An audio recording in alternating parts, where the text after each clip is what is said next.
Okay, so other biological characteristic we have tenure.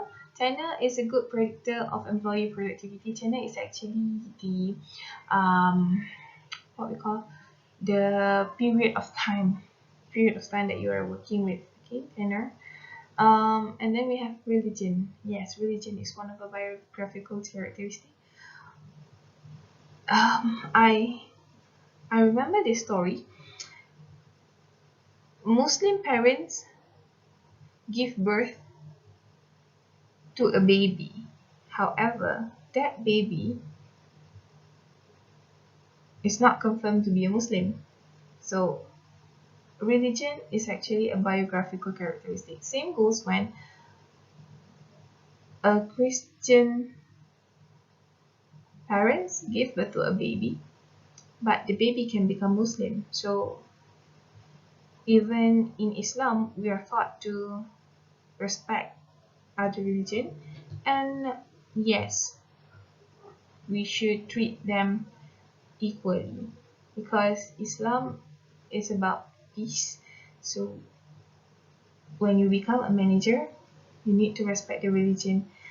And if you are a worker and you're working with, for example, you're working with a Chinese um, employer, so whenever it is time to perform prayer, you should tell your employer that you're going for prayer so that he or she will understand about it and they can treat you as the way you should be treated.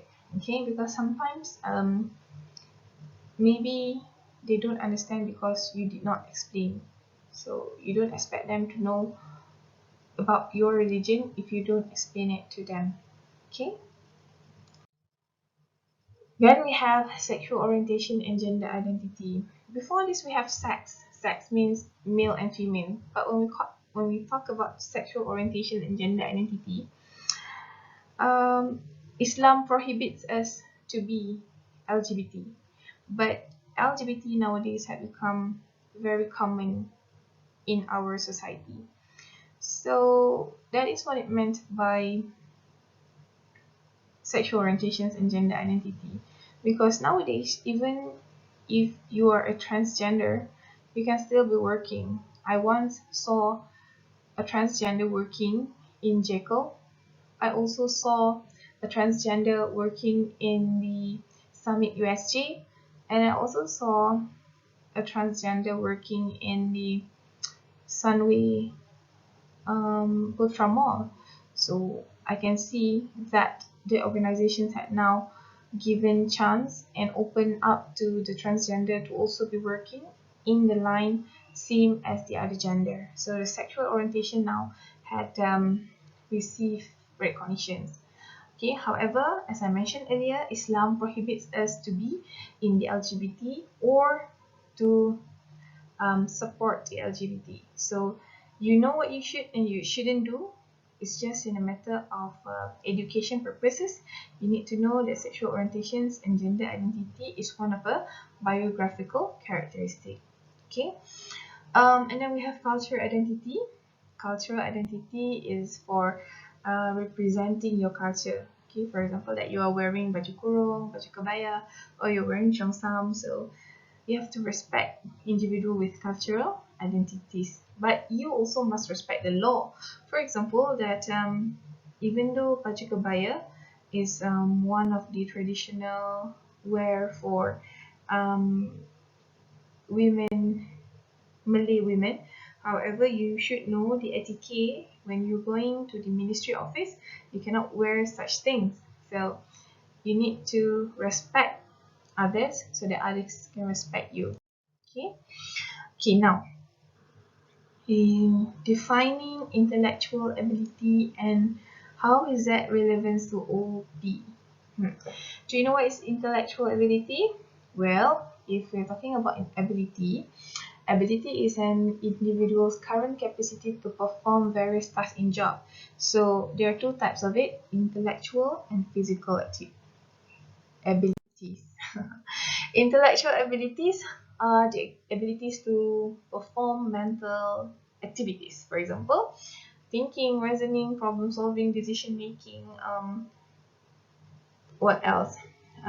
Anything that is related or regarding mental activities, that is what we call as intellectual abilities. Some of us were not born with a good intellectual abilities, where we cannot think straight, we cannot solve problem easily, we need help. So we just need to cherish whatever we have, and these abilities can be enhanced through what? Through readings, through classes. And for mental disabilities, well, they need help, so just help them. Okay, most societies place a high value of intelligence. General mental ability is an overall factor of intelligence suggested by the positive correlations among specific intellectual ability dimensions. So actually, this mental ability now are used by you guys because you are on the NCO. So you need to think rationally, and you need to calm yourself down. You need to keep yourself positive. You need to avoid negative thoughts. So this is a good mental ability. Okay.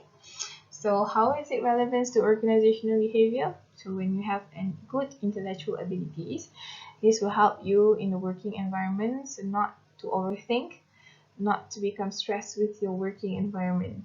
Okay. All right. So this is the dimensions of intellectual ability. So you can see the dimensions, the descriptions, and the job example there. I hope that you can read that by yourself. Okay. Let's move to the next slide. Next, we have the physical abilities. Is this capability to